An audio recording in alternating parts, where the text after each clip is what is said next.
Vay salam melek kardeş. Salam kardeş, salam. Hoş geldin sen. Çok sağ ol adam. Bereketli olsun. Bereketli olsun. Sen olsun, var ol. Sen dedim bu hayvanı satırım. Bak ben de geldim sen. Bəli kardeş, satın. Neyse baş hayvandı. 350 var. 350 baş. Dişleri başlarından ne maşallah. Tuncuktu ha bu. 3 yok değil mi? Yok.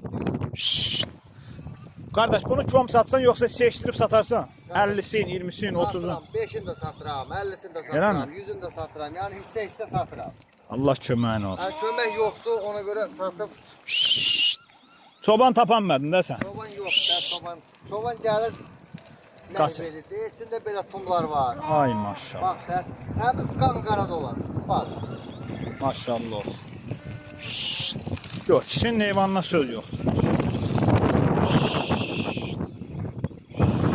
Ay maşallah, ay maşallah. Allah bereket versin kardeş.